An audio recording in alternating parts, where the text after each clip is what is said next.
2 minutes on practical tips. I'm going to talk about persevering and very briefly on partial and provisional answers. Actually, and Sean's just said some of that already really helpfully.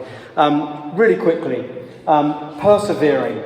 Things usually take time. This is talking about when we've got that person that we feel like, we've had this conversation and you've been praying for 10 years or 30 years or however long it is. And I just want to encourage you this evening to keep persevering in offering Jesus to them, in being something of Christ to them in the way that you live and interact. Keep praying, keep being open to further chats. Don't kind of, burn your bridges. The times I've seen people moved on in faith or come to faith through, in inverted commas, my apologetics, have almost always been a long time after any initial conversation. I had a lovely couple of messages from two old friends who I only have contact with now on Facebook a few years ago. This is to encourage you in social media. They both messaged me within a few months of each other separately to say they had returned to faith in part through some of the posts and articles that I'd shared on Facebook that probably had about 1.5 likes.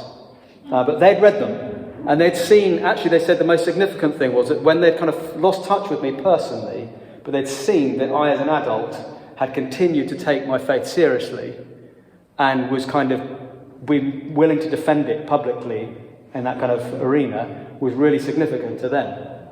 So that's an encouragement. I wouldn't have, that was 10 years.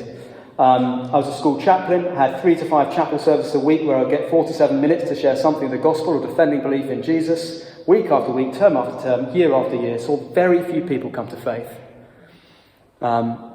Perseverance is important. Cumulatively, I was in front of thousands of teenagers and staff over 7 years as a school chaplain.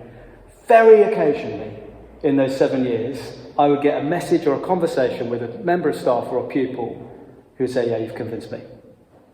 Yeah, I think I'm in a position where I could become a Christian. There is something in this." That is not me showing off, because if you knew the statistics on it, it's actually really quite sad in a way. But I want to encourage you to persevere.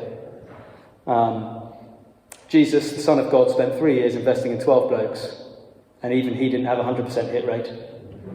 The rich young man, of course, went away empty and sad.